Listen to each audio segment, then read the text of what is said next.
Rodrigo Lacerda, take 1. O Brasil tem uma tradição de autores que tem ao mesmo tempo humor e erudição, como Machado de Assis, Milor Fernandes, Luiz Fernando Veríssimo, Mário de Andrade, Oswald de Andrade, João Baldo Ribeiro, etc.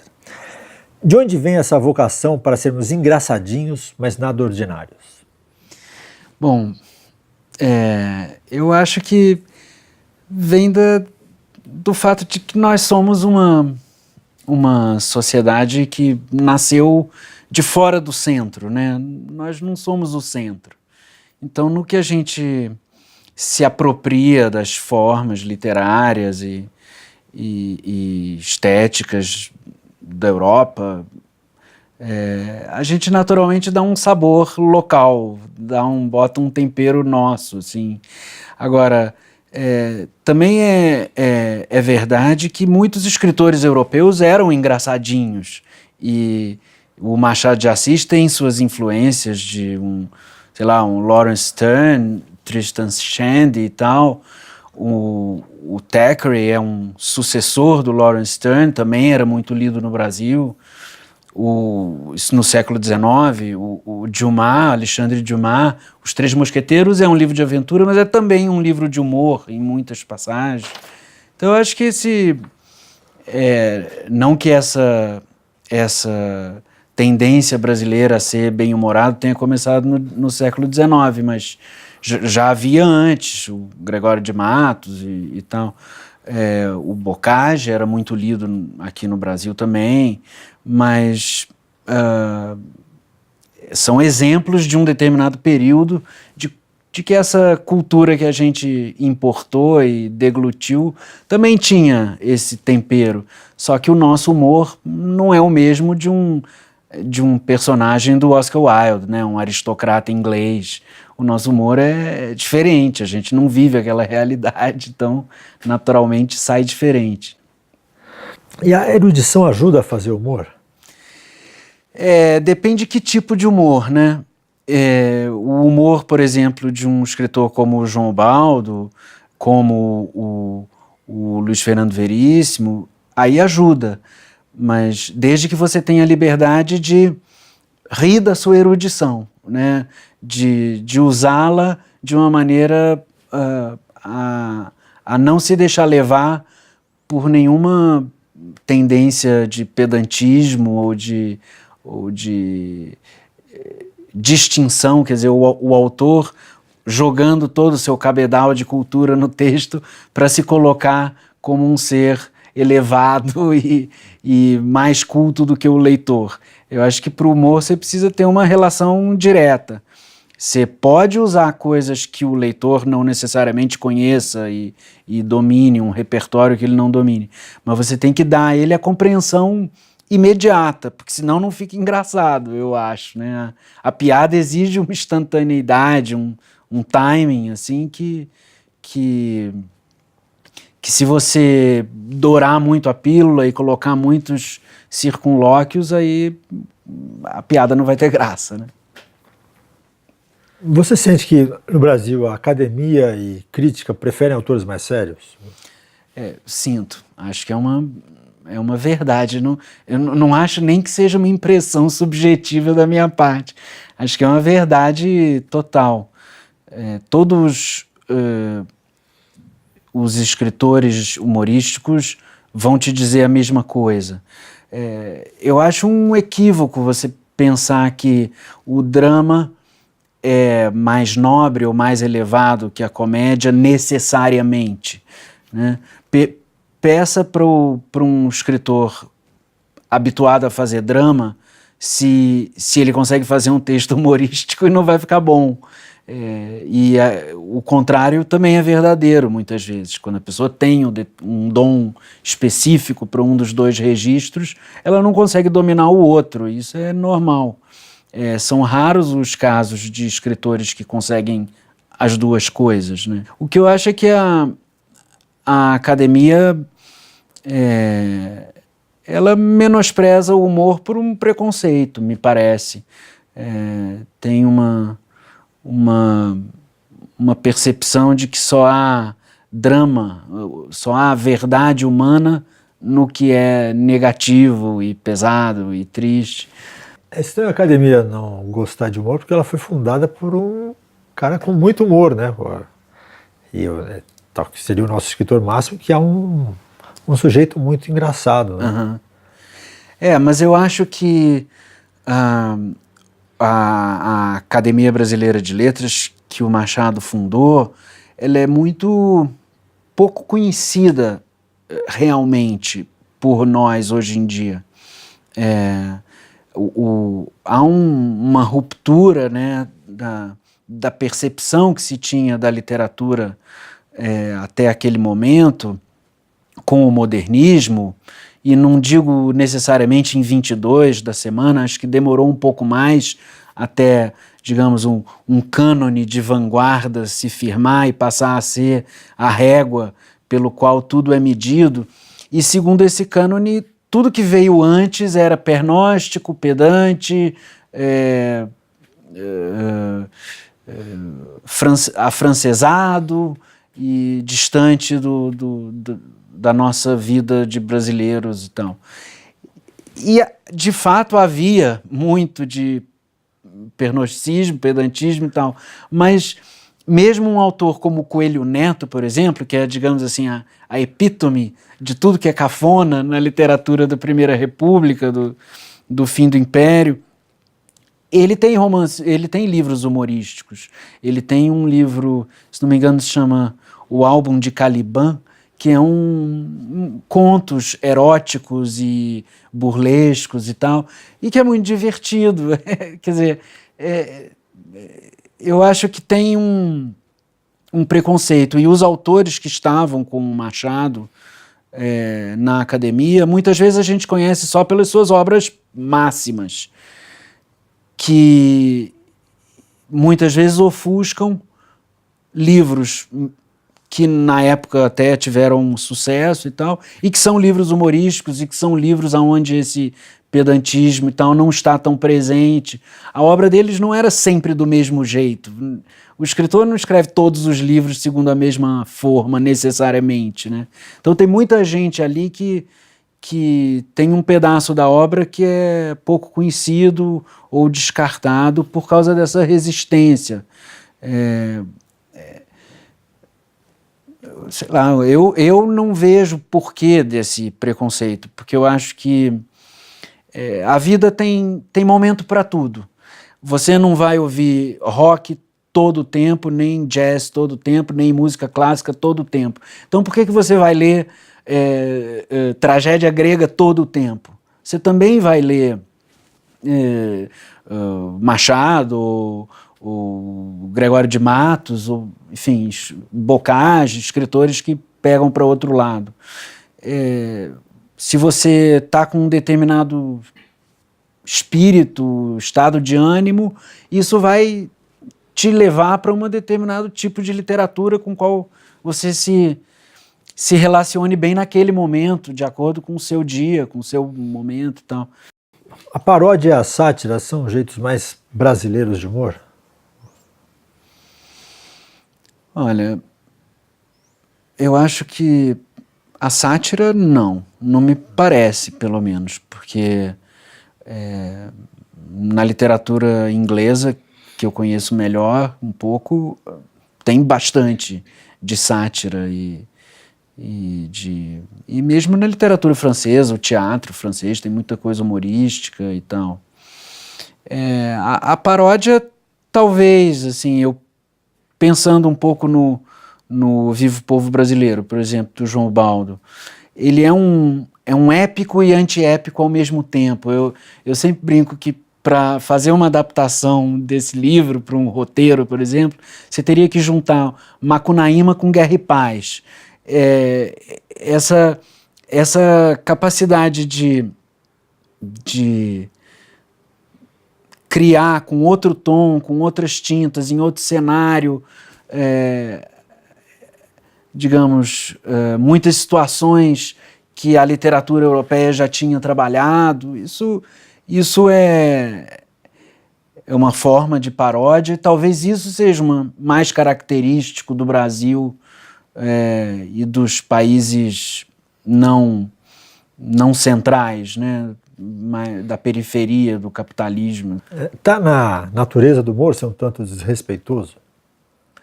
Acho que sim, alguma ironia tem que ter, né, alguma coisa, assim, uma agulhada, eu acho que ele acaba sempre dando, mas é isso, como eu falei do Essa em relação aos personagens dele.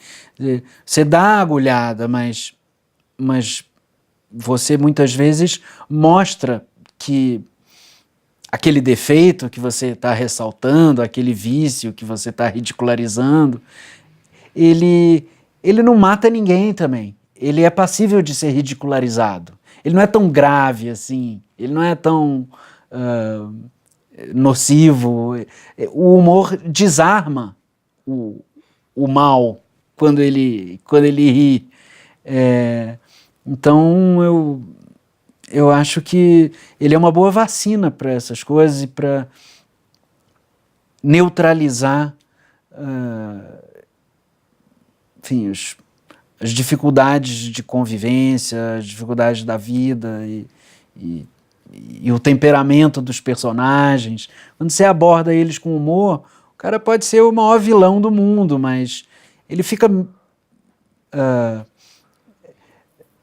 digamos, não que ele deixe, que ele fique inofensivo, mas você se protege melhor. O humor também é uma maneira de você contra-atacar, né? Eu outro dia vi uma frase que era: escreva uma carta para todas as pessoas que você odeie, depois queime-as. E aí a pessoa responde: tudo bem, já fiz isso, mas agora o que eu faço com as cartas? Então, é isso, o senso de humor é isso, né? Você se vinga de quem você odeia e se ridiculariza também, né? E brinca com a sua própria agressividade, com a sua própria capacidade de agredir e de ser mal, digamos.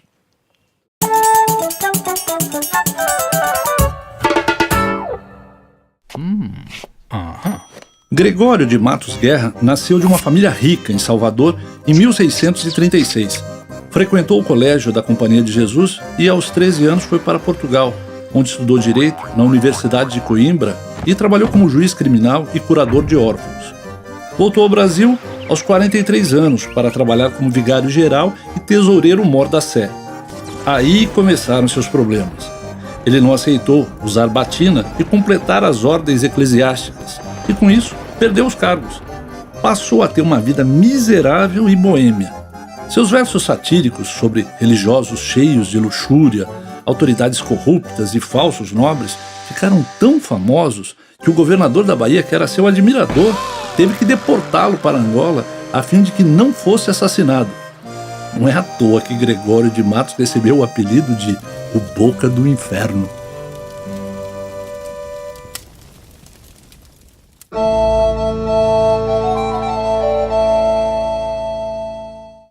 Muitos personagens de livro para as crianças são engraçadinhos, mas aqueles que realmente prendem a atenção das crianças são muito mais do que isso. São espertos, inteligentes e tomam atitudes que surpreendem. Uma personagem assim pode ser conhecida neste livro Selvagem, da autora havaiana que mora atualmente na Inglaterra, Emily Hughes.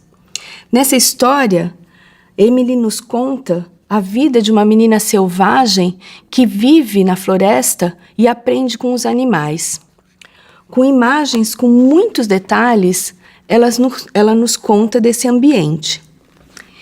E, por meio dos olhos grandes e expressivos dessa personagem, podemos acompanhar os seus sentimentos. Ora feliz, quando está na floresta, com um olhar curioso, e ora com muita raiva, como acontece quando ela é retirada da floresta por animais que ela nunca tinha visto antes e vai viver na civilização. Seus cabelos também são símbolo dessa liberdade. Quando está na floresta, eles estão misturados com as plantas e as flores. E quando vai para a cidade, tentam mantê-los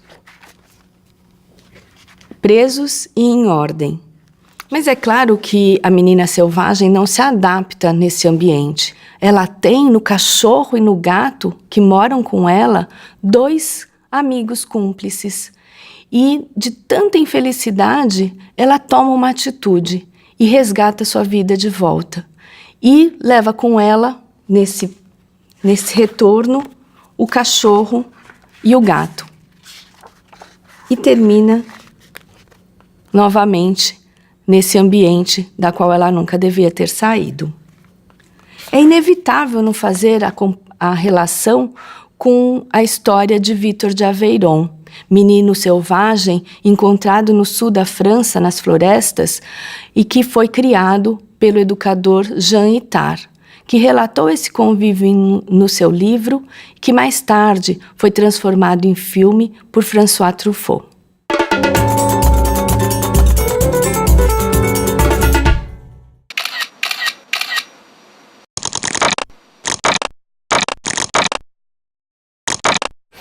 Eu escrevo aqui, nesse escritório, que é um quarto de empregado adaptado, e eu venho para cá em geral por volta das 5h30, 6 horas da manhã, e nos dias ideais, né? Aí trabalho até 11, meio-dia, num dia excepcionalmente bom até 1 da tarde, e aí vou fazer outras coisas, aí gasto toda a energia de uma vez só. Mas é na parte da manhã que eu escrevo melhor. Eu gosto de vir bem cedo, porque eu acho que você tá meio com sono ainda, e às vezes você tem ótimas ideias, e você ainda não tá com todos os filtros ligados. Então eu gosto de escrever meio assim, acordando, terminar de acordar escrevendo já, porque eu acho que isso facilita que algumas coisas escapem dos controles internos, assim. E eu escrevo tomando chá, a manhã inteira tomando chá. É uma compulsão, assim. Quando eu preciso encontrar uma palavra, eu tomo um gole de chá. Quando eu preciso ter uma ideia sobre o que fazer com o personagem, eu tomo um gole de chá. Então, eu não gosto de escrever bebendo nada alcoólico, porque, quer dizer, eu gosto, mas na manhã seguinte eu vou ler e tá uma porcaria, então eu não faço isso. Olha, eu sei que pode parecer assim, conversa fiada e uma tentativa de enobrecer um pouco o negócio, mas a verdade é que eu escrevo por absoluta necessidade pessoal. Eu tenho outras atividades profissionais, eu sou editor, eu sou tradutor, mas se eu não estou escrevendo nada, chega uma hora e não demora muito, coisa de 15 dias, 20 dias sem escrever, eu começo a deprimir, eu começo a achar que todas as outras atividades são automáticas demais, são burocráticas demais, até mesmo quando não são, como é o caso de uma tradução, mas a criação literária para mim tem um sabor de liberdade, assim, e de deixar um rastro no mundo que as outras atividades não me sugerem, eu não fico com a sensação de que consegui.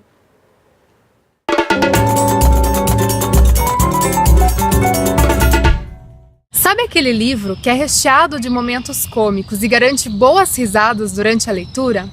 Memórias de um Sargento de Milícias, de Manuel Antônio de Almeida, é um bom exemplo. A obra faz parte do romantismo, embora tenha características diferentes dos demais romances da época. Começando pelo protagonista, o Leonardo, que é um anti-herói e o primeiro malandro da literatura brasileira. Tendo como pano de fundo o Rio de Janeiro na época do Brasil colonial, este romance de costumes relata diversas travessuras do protagonista desde a infância até a idade adulta. Apesar das grandes aspirações de seu padrinho quanto ao seu futuro, Leonardo prefere levar a vida como um vadio. Ele até arruma um ou outro emprego, mas como está sempre pregando peças nos outros, ele não consegue nada muito promissor. Pelo menos até virar o Sargento de Milícias que dá título ao livro. As memórias são contadas em terceira pessoa com uma linguagem bem acessível e agradável. A história conta com certas ironias por parte do narrador, o que deixa o livro ainda mais interessante. Este narrador, que costuma conversar com o leitor, é quem nos deixa a par da origem do Leonardo. Seus pais se conheceram num navio indo de Portugal para o Brasil, e uma pisadela no pé por parte dele e um beliscão por parte dela teve como resultado o Leonardo. Talvez esse início de romance pouco convencional seja o responsável pela personalidade do protagonista. Pelo menos é o que sugerem alguns ao longo da narrativa. Temos outros personagens interessantes que representam tipos: o padrinho, a madrinha, a vizinha fofoqueira que vive se metendo na vida dos outros e um dos mais importantes, que é o Major Vidigal, a grande autoridade na história, embora viva abusando dela em algumas situações. Ele é um dos responsáveis pela transformação do Leonardo em sargento de milícias. E como é que ele chegou a ocupar esse cargo, sendo o malandro que é? É uma longa história, e muito engraçada por sinal.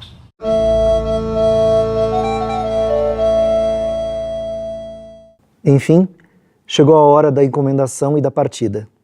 Sancha quis despedir-se do marido, e o desespero daquele lance consternou a todos. Muitos homens choravam também, as mulheres todas. Só Capitu, amparando a viúva, parecia vencer-se a si mesma. Consolava a outra, queria arrancá-la dali. A confusão era geral. No meio dela, Capitu olhou alguns instantes para o cadáver tão fixa, tão apaixonadamente fixa, que não admira lhe saltassem algumas lágrimas, poucas e caladas.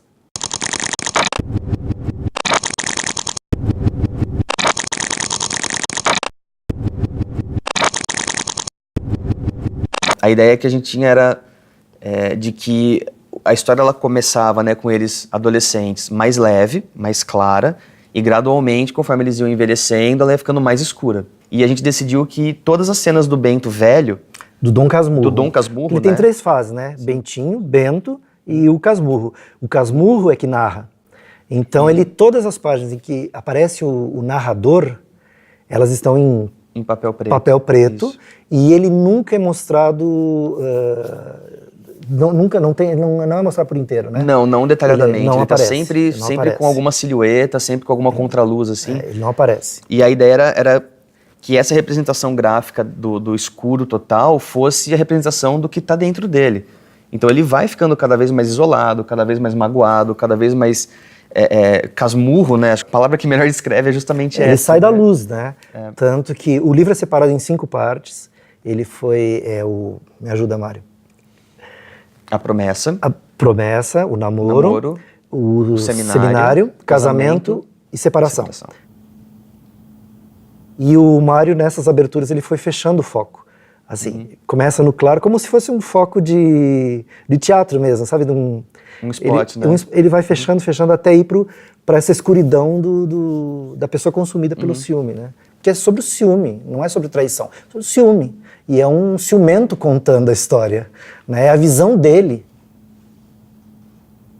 Eu penso muito em narrar as histórias em quadrinhos como um diretor de cinema dirigiria um filme. Você tem enquadramento, você tem movimento, você tem close e tudo mais, a luz. E se você não se identifica com o ator que está interpretando, não adianta, você vai ficar fazendo forçado. Então eu precisava de um visual que passasse a informação ou passasse a personalidade daqueles personagens do Machado. Eu tinha que me apaixonar pela Capitu. E eu senti que eu precisava me apaixonar por ela como o Bentinho ia se apaixonar por ela, para que quando eu chegasse na parte mais tensa da história, mais dramática, com os ciúmes, com a dúvida da traição e tudo mais, que eu também, como artista, sentisse a dor. Porque eu precisava fazer o Bentinho sentir a dor.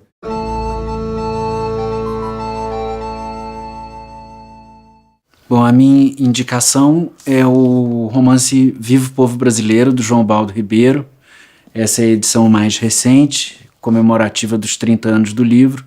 O livro é uma saga histórica que pega o Brasil, a formação do Brasil como país, da nação brasileira, do século XVII até o século XX, e tem um elenco de personagens maravilhoso, muito divertido, um senso de humor erudito, como João Ubaldo era o rei de fazer, um senso de humor sofisticado e inteligente sempre, e que mistura clássico e popular, que bota o pelotão itaparicano na Guerra do Paraguai, reproduzindo uma retórica homérica como se fosse uma batalha da Ilíada, que mistura esses ambientes culturais de um jeito delicioso.